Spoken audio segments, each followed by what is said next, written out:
Hey there, I'm Andre Stackhouse, and earlier I had the privilege to talk to Eric Clapp, a UW student who has just served the U.S. on his second World Championship Laser Quest team. Let's check it out. First of all, thanks for being here today, Eric. Thank you for having me. So tell me, when did you first get into? It's laser tag, right? It's Laser Quest. There's two in Washington, one in Federal Way, one in Spokane. My sister said that I should have my birthday party at Laser Quest, and I did. I was, I think, 10 years old at the time. It's just something fun to do, but I didn't get into the tournaments until 2005 when I figured out there was a regional team, tried out for the team, and then the regional tournament was in Spokane. And can you speak a little bit, before we get too far into anything else, about the differences between Laser Quest and Laser Tag? Laser Tag is just the overarching game itself. Laser Quest is a specific type. They have there are a whole bunch of variations of the game. There's, you've probably seen people in the quad with their own laser tag equipment. There's other things like Ultrazone or Photon or Qzar or Lasertron. So basically it's just one of many different types of laser tag, Laser Quest being the most competitive. Let's say I'm someone who's never heard of laser tag, never heard of Laser Quest before. How would you describe the game to someone like that? It's essentially you just go in, you get a poncho with a laser strap to it.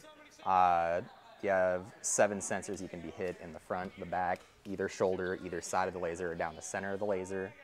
If you get shot, you go down, like your pack shuts off for 5 seconds, comes back up. Games are usually 8 minutes long, and then the team with the most points at the end of the game wins the game. You started, you said, for your 11th birthday? I think I was around there, yeah. 11th birthday. What was it that compelled you to take this forward from, just a birthday party to something that you do all the time? Just sort of a slippery slope. I had fun playing at the birthday party. After that, I had met some of the members. They said, you should practice with us for the national team. Just like, I didn't even know there was a national team. Most people don't know there's a competitive side to this, so it was just something fun that I decided to pursue. And can you speak a bit about how things changed when you started off doing this very recreationally and it's become a competitive thing for you? How did things change? When you get into the competitive, like if you're playing non-competitive, people take it like paintball or airsoft, where they're trying to sneak around, shoot, run away kind of thing. When you get into the competitive side, it's more about protecting your sensors and trying to tag as many people before you go down. So you'll see people wiggling around, moving their sensors, pumping their laser up and down, and it's just a lot more active, a lot more just physically exerting. And what kind of skills does it take to be good at laser tag, or Laser Quest? I should say Laser Quest. It's a lot of accuracy. It's like movement is important. Being in physical shape helps.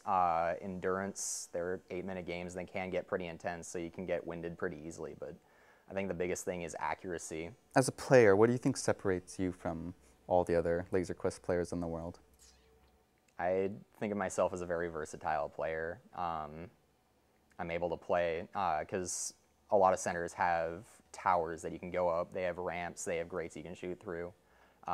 Some people play on the floor, some people play on the ramp, some people play in confined boxes, some people play out in the open in front of everyone, and I've proven that I can play pretty much any of those positions. Can you speak a bit about, I guess, your competitive accomplishments? And start at the beginning and then get to the... Start at the beginning. A regional team for Spokane, my first major competitive tournament. We got 5th in the Western region that year. There's 4 regions, north, south, east, west. So we took our team, the top 5 teams from each region qualified for the national tournament.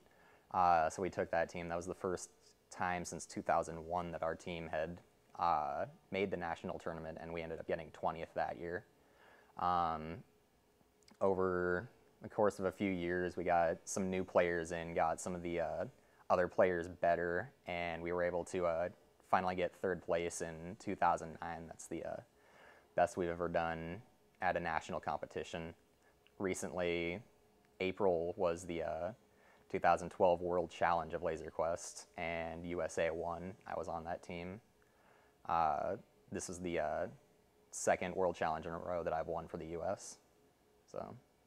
So I just want to make sure I understand correctly. That means that the U.S. is effectively the world champion for Laser Quest. Best team in the world. You were on that team. It's a team of, you said 8 people, right? The World Challenge is 6 people and potentially an alternate. What is it about laser tag that you really like, that keeps you coming back to it and working hard? The people. Honestly, the people that I met at my center were really great people. They become some of my best friends. The people that I've made outside of the game through the tournaments are also really cool people. Do you have any pre-tournament or pre-game rituals or, you know, lucky pieces of equipment or anything like that? I got a pair of purple UW basketball shorts that I usually wear. Represent. Go Dogs. You've been on a world champion team twice. What are your goals for laser tag looking forward? I'm looking more at the national level now for representing Federal Way. 2009 was the year that we got 3rd place. Since then we've got 4th place 2 consecutive times. I'd like to try to get into the finals match for once. Be a pretty fun accomplishment, but I'm not going to shake my head at winning the world championship 2 times. It's pretty fun representing the USA. Do you have any like amusing stories or anecdotes that have come up through laser tag? Laser Quest, sorry. I imagine I'm a really frustrating person. In the maze, a couple of times people have gotten physically angry at me because I tag them and then just sit there smirking and talk smack. Not supposed to do that, but... Do you have a little bit of notoriety for that? Do people know you for that? Yeah. I've sort of died down since I was younger. When I was 16 or 17, it's probably when I was at my worst. If I was someone who maybe saw this segment and thought, wow, Laser Quest sounds like a cool thing to do, what would you say to someone like that? What would you tell them about getting into it and all that? The first thing that I do, the Laser Quest closest is the Laser Quest in Federal Way. I'd suggest going to lock-ins. That's how I started, learning the different styles of games, and then if you feel comfortable with that, coming to a member's practice and try your hand at the competitive level, see if you can still hang in. It's not for everyone, and if you can stick it out, it's a really fun activity. Well, thank you so much for coming in and talking to us, Eric. I wish you good luck on all your future tournaments and all that. Thank you for having me.